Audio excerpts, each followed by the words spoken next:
2019년 2월 5일 헛데일리 디보션입니다.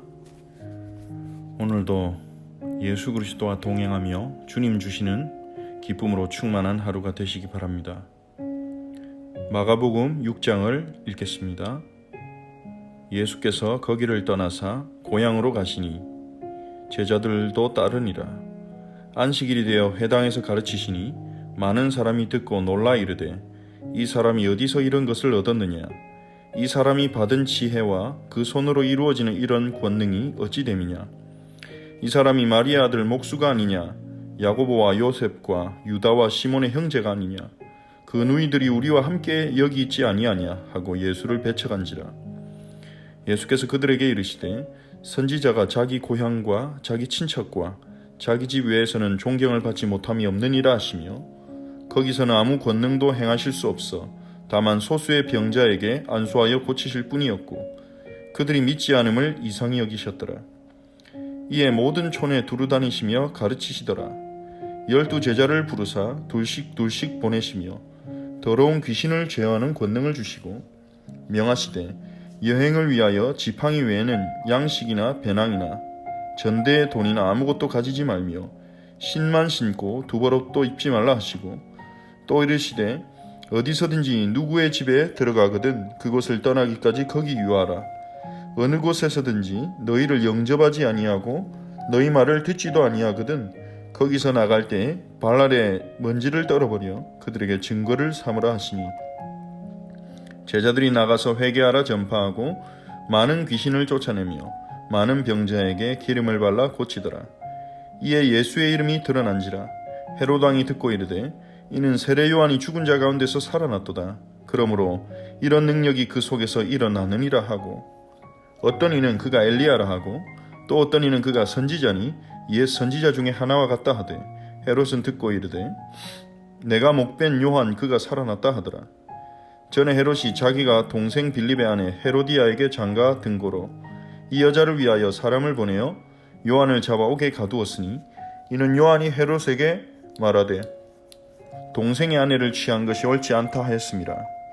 헤로디아가 요한을 원수로 여겨 죽이고자 하였으되 하지 못한 것은 헤롯이 요한을 의롭고 거룩한 사람으로 알고 두려워하여 보호하며 또 그의 말을 들을 때에 크게 번민을 하면서도 달갑게 들음이러라.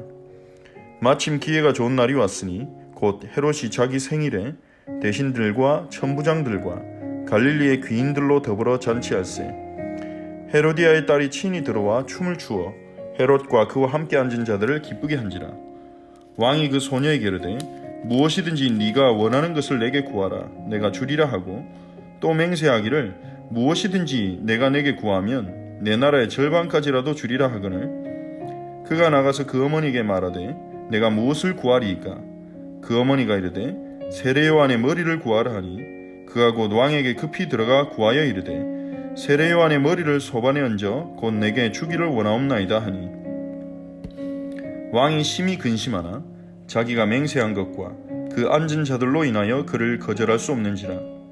왕이 곧 시병 하나를 보내어 요한의 머리를 가져오라 명하니 그 사람이 나가 옥에서 요한을 목베어 그 머리를 소반에 얹어다가 소녀에게 주니 소녀가 이것을 그 어머니에게 주니라. 요한의 제자들이 듣고 와서 시체를 가져다가 장사하니라. 사도들이 예수께 모여 자기들이 행한 것과 가르친 것을 낱낱이 고하니 이르시되 너희는 따로 한적한 곳에 가서 잠깐 쉬어라 하시니 이는 오고 가는 사람이 많아 음식 먹을 겨를도 없음이라. 이에 배를 타고 따로 한적한 곳에 갈새 그들이 가는 것을 보고 많은 사람이 그들인 줄 안지라. 모든 골로부터 도보로 그곳에 달려와 그들보다 먼저 갔더라. 예수께서 나오사 큰 무리를 보시고 그 목자 없는 양 같음으로 인하여 불쌍히 여기사 이에 여러 가지로 가르치시더라. 때가 저물어 가매 제자들이 예수께 나와 여짜오되 이곳은 빈들이요 날도 저물어 가니 무리를 보내어 두루 촌과 마을로 가서 무엇을 사 먹게 하옵소서. 대답하여 이르시되 너희가 먹을 것을 주라 하시니 여짜오되 우리가 가서 200데나리온의 떡을 사다 먹이리이까. 이르시되 너에게 떡 몇 개나 있는지 가서 보라 하시니 알아보고 이르되 떡 5개와 물고기 2마리가 있더이다 하거늘 제자들에게 명하사 그 모든 사람으로 때를 지어 푸른 잔디 위에 앉게 하시니 때로 100명씩 또는 50명씩 앉은지라. 예수께서 떡 5개와 물고기 2마리를 가지사 하늘을 우러러 축사하시고 떡을 떼어 제자들에게 주어 사람들에게 나누어 주게 하시고 또 물고기 2마리도 모든 사람에게 나누심에 다 배불리 먹고 남은 떡 조각과 물고기를 12바구니에 차게 거두었으며 떡을 먹은 남자는 5,000명이었더라. 예수께서 즉시 제자들을 재촉하사 자기가 무리를 보내는 동안에 배 타고 앞서 건너편 벳세다로 가게 하시고 무리를 작별하신 후에 기도하러 산으로 가시니라.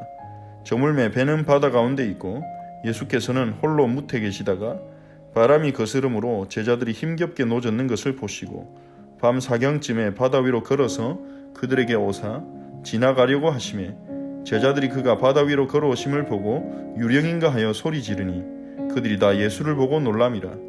이에 예수께서 곧 그들에게 말씀하여 이르시되 안심하라 내니 두려워하지 말라 하시고 배에 올라 그들에게 가시니 바람이 그치는지라. 제자들이 마음에 심히 놀라니 이는 그들이 그 떡 떼시던 일을 깨닫지 못하고 도리어 그 마음이 둔하여졌음이로라. 건너가 게네사렛 땅에 이르러 대고 배에서 내리니 사람들이 곧 예수신 줄을 알고 그 온 지방으로 달려 돌아다니며 예수께서 어디 계시다는 말을 듣는 대로 병든 자를 침상째로 메고 나오니 아무데나 예수께서 들어가시는 지방이나 도시나 마을에서 병자를 시장에 두고 예수께 그의 옷가에라도 손을 대게 하시기를 간구하니 손을 대는 자는 다 성함을 얻으니라. 아멘.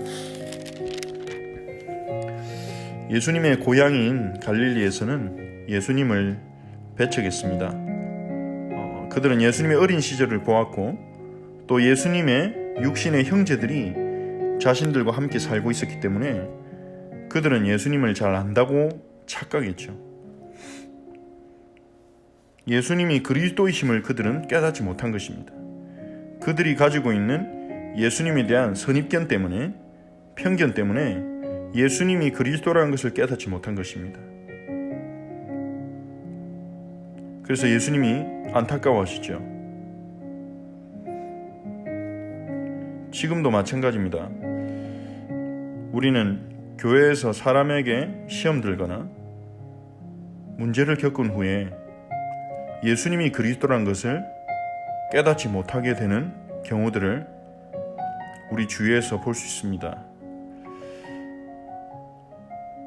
우리가 교회로 가고 예배를 드리고 신앙생활하는 것은 사람에게 은혜 받기 위함이 아니죠.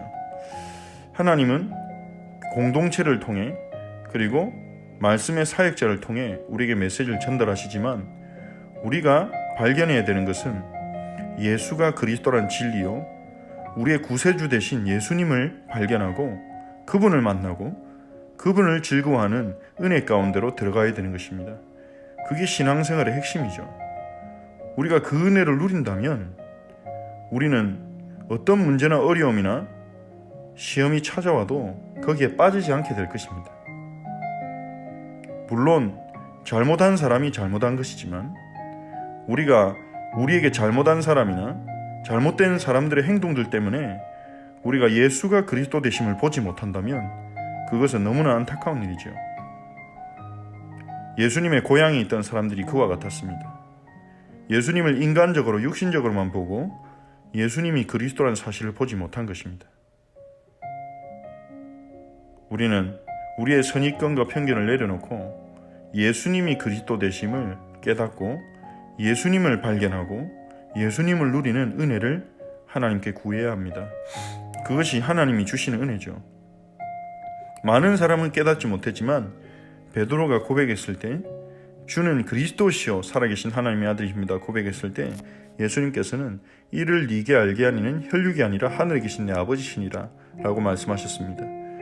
우리가 예수님을 아는 것은 하나님의 은혜로 가능한 것이죠. 그 은혜가 오늘도 우리 성도님들에게 임하기를 바랍니다. 예수님은 고향에서 믿지 않자 제자들을 모든 마을로, 주변에 있는 모든 마을로 2명씩 팀을 구성해서 파송하십니다. 더러운 귀신을 제하는 권능을 주시고 아무것도 의지하지 않고 오직 하나님의 인도하심만 의지하도록 지팡이 외에는 양식이나 여분의 양식이나 배낭이나 돈이나 아무것도 가지지 말고 신만 신고 두 벌 옷도 입지 말고 가라고 하셨습니다. 예수님께서는 제자들이 어느 지역으로 가든지 거기서 그들을 영접할 사람이 있다는 것을 아시기 때문입니다. 그래서 영접할 사람이 예비되어 있으니까 그 집에 들어가서 유하라고 하신 것입니다. 이것은 예수님께서 제자들에게 어느 지역이든지 이 복음을 기다리는 사람들이 있고 하나님이 준비하신 사람들이 있다는 것을 제자들에게 확인시켜 주시는 과정이었죠. 예수님은 어느 곳에서든지 너희를 영접하지 않고 너희 말을 듣지 않거든 발에 먼지를 떨어버려 그들에게 증거를 삼으라고 했습니다. 어떤 증거입니까? 복음을 전했으나 그들이 거부했다는 증거죠. 제자들이 나가서 회개하라고 복음을 전하면서 귀신을 쫓아내고 많은 병자에게 기름을 발라 고쳤습니다. 여기서 기름을 발랐다는 것은 어떤 치료 방법을 의미하는 것이 아니다. 구약의 왕과 선지자 제사장을 세울 때 기름을 부었던 것처럼 그 기름 부음은 그 기름이 특별해서가 아니라 그 기름 부음은 하나님의 성령이 그들에게 역사하시는 것을, 하나님의 영이 임하는 것을 상징하는 것이었죠. 마찬가지로 기름을 발라 고쳤다는 것은 하나님의 능력으로 그들이 치유되었다는 것을 상징하는 부분이라고 볼 수 있습니다. 예수님의 이 제자들이 흩어져서 복음을 증거하고 귀신을 쫓아내고 많은 병자를 고치자 순식간에 온 지역에 예수님의 이름이 드러났습니다. 제자들이 예수님의 이름으로 귀신을 쫓아내고 예수님의 이름으로 병자를 치유하고 예수님을 전하니 예수님의 이름이 드러났겠죠. 그 예수님의 이름의 역사를 듣고 헤롯 왕은 세례 요한이 살아났구나 그렇게 착각합니다. 어떤 사람은 엘리야라고 하고 어떤 사람은 선지자 중에 하나 같다 합니다. 헤롯이 세례 요한이라고 착각한 이유는 자기가 그 세례 요한을 죽였기 때문입니다. 이 세례 요한이 헤롯과 결혼한 헤로디아에 대해서 비판을 하자 헤로디아는 거기에 원한을 가지고 자신의 딸을 이용해서 세례 요한을 죽이게 만들죠. 그래서 헤롯은 세례 요한에 대해 두려움과 죄책감을 가지고 있었는데 예수님의 이름이 드러나자 세례 요한이 죽은 자 가운데 살아났다고 착각에 빠진 것입니다. 이처럼 우리가 가진 죄책감은 하나님의 역사를 보지 못하고 착각하게 만듭니다. 그리고 똑같이 예수님의 이름을 들어도 그리스도로 깨닫고 믿는 사람이 있고 세례 요한으로 믿는 사람이 있고 엘리야로 믿는 사람이 있고 선지자로 믿는 사람이 있습니다. 우리가 예수님을 그리스도로 깨닫고 믿을 수 있다는 것은 하나님이 주신 은혜 중에 은혜지요. 이 제자들이 흩어져서 사역한 후에 예수님께 모이자 그들을 통해 복음을 받고 치유받은 수많은 군중들이 그들을 따라옵니다. 예수님은 제자들을 한적한 곳에 데리고 가서 잠깐 휴식하게 하려고 했습니다. 오고 가는 사람이 너무 많아서 식사할 틈도 없었기 때문이죠. 그래서 배를 타고 예수님과 제자들만 따로 한적한 곳으로 갔는데 그들이 가는 것을 보고 많은 사람이 또 도보로 그곳으로 와서 그들에게 온 것입니다. 예수님은 그 큰 무리를 불쌍히 여기셨습니다. 무엇을 믿어야 할지 어디로 가야 할지 몰라 그 기적과 역사를 보고 그렇게 힘을 써 쫓아다니는 그 큰 무리를 보고 불쌍히 여기셨습니다. 하나님 떠나서 인생의 방향을 잃어버리고 방황하는 그들을 불쌍히 여기시고 말씀을 가르치시고 치유하셨죠. 시간이 늦어져서 이제 식사할 때가 다 되자 예수님께서 너희가 먹을 것을 공급해라고 하셨습니다. 제자들은 재정적으로 계산을 했죠. 200데나리온 정도 떡을 사야 할까요? 그렇게 말했습니다. 그때 예수님은 그 가지고 있는 떡을 확인해 보라고 했더니 떡 5개와 물고기 2마리밖에 없었습니다. 다들 급하게 예수님 따라오느라 식사 준비도 못하고 온 것이죠. 그 예수님께서는 모든 사람을 그룹으로 나누어서 앉게 하시고 잔디 위에 앉게 하시고 100명씩 50명씩 이렇게 그룹을 지어서 앉게 했습니다. 그리고 떡 5개 물고기를 축사하시고 떼어서 제자들에 나눠주시는데 거기에 남자만 5천 명이 있었는데 그럼 여자와 아이들까지 치면 더 많은 숫자였겠죠. 그들이 배부르게 먹고도 남은 떡 조각과 물고기를 모으니 12바구니가 차게 거둔 것입니다. 이것은 구약의 이스라엘이 광야에서 체험한 만나의 기적과 같은 것이죠. 양식을 공급하시는 여호와 하나님, 자신의 백성을 먹이시는 여호와 하나님, 예수님께서 자신을 따르는 무리들을 먹이신 것입니다. 제자들은 예수님이 바로 그 구약의 하나님이시구나, 여호와 하나님이시구나, 여호와 하나님의 아들이시구나, 그 사실을 깨달아 했습니다. 하지만 제자들은 아직 깨닫지 못했습니다. 자신의 경험과 자신들이 가지고 있는 수준과 자신들이 가지고 있는 생각의 한계에 묶여 있었죠. 예수님은 제자들을 먼저 보내시고 벳세다로 가도록 먼저 배 태워 보내시고 산에서 기도하신 후에 이제 계시다가 제자들이 산 위에서 보니 제자들이 이 풍랑을 만나서 고생하는 것을 보시고 바다 위로 걸어서 제자들이 가십니다. 그때가 밤 사경인데 밤 사경은 오전 3시에서 6시 사이 정도를 의미합니다. 그 새벽 시간에 예수님은 깜깜한 밤에 제자들에게 바다 위로 가셨죠. 제자들은 깜깜한 밤에 바다 위로 누가 걸어오니까 유령인 줄 알고 소리를 질렀는데 예수님께서는 안심하라 내니 두려워하지 말라 그렇게 말씀하십니다. 두려워하는 그들에게 예수님이 찾아가신 것이죠. 그들은 예수님이 그 5천 명이 넘는 군중을 먹이신 역사를 보고도 예수께서 하나님이심을 아직까지도 깨닫지 못한 것입니다. 그래서 예수님께서 배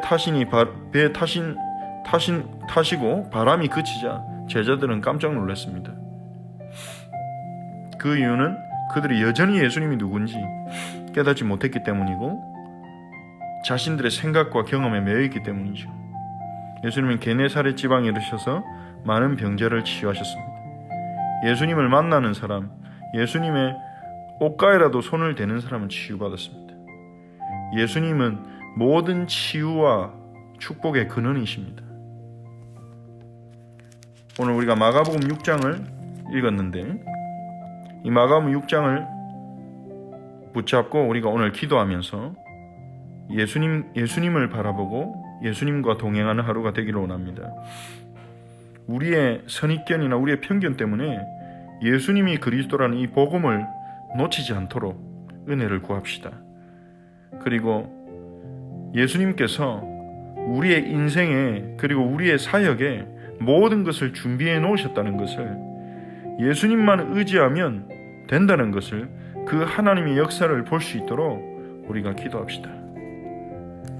그리고 우리의 경험이나 우리의 생각 때문에 우리 인생을 충분히 먹이시고 우리 공동체를 충분히 채우시고 우리의 모든 필요를 채우시고 우리의 모든 위기 가운데 우리를 찾아와서 건지시는 그분의 능력을 우리의 생각과 경험으로 제한하지 않도록 우리에게 온전한 믿음을 달라고 하나님께 은혜를 구합시다. 예수님을 더욱 제대로 깨닫고 예수님을 세례요한이나 엘리야나 선지자로 깨닫는 것이 아니라 예수님을 그리스도로 깨닫고 믿고 신뢰할 수 있는 온전한 믿음을 달라고 우리가 이 시간 함께 기도합시다. 그리고 주일에 예배 때 주셨던 말씀을 다시 한번 묵상하면서 요셉이 형제들을 위로한 것처럼 과거의 죄책감과 두려움에 빠져있는 형님들에게 요셉이 형들의 악한 계획을 하나님은 선하게 사용하셨으니 과거에 매여있지 말고 성취될 하나님의 계획을 바라보라고 위로한 것처럼 그 하나님의 위로가 우리에게 임하여서 우리가 과거에 묶이고 두려움에 사로잡히는 것이 아니라 반드시 성취되는 하나님의 계획을 바라보며 그 하나님의 계획을 신뢰하며 우리에게 주시는 참된 소명을 깨닫고 그 소명대로 살아갈 수 있는 은혜를 달라고 기도합시다. 우리 허철지 공동체를 위해 기도하고 우리 모든 지체들이 오늘도 성령 충만할 수 있도록 영육 간의 새 힘을 얻고 그리고 우리 안에 계신 그리스도를 체험하고 기쁨의 예배, 삶의 예배를 회복하고 선한 목자 되신 예수님과 함께 동행하도록, 그리고 우리 처치에 성벽이 세워지도록 모든 성도와 지체들이 말씀과 기도의 성벽을 함께 쌓아가고, 그리고 여호와를 인해 기뻐하는 은혜 가운데 거하도록 우리 함께 기도합시다. 하나님께 감사를 드립니다. 예수님, 우리의 믿음의 주요 온전케 하신 예수님을 바라보기 원합니다. 우리의 경험이나 우리의 상처나 우리의 편견 때문에 예수님을 그리스도로 깨닫지 못하는 불신앙 가운데 거하지 않도록 우리에게 은혜를 주옵소서. 예수님이 그리스도이심을 깨닫고 예수님 온전히 신뢰할 수 있는 믿음을 주시옵소서.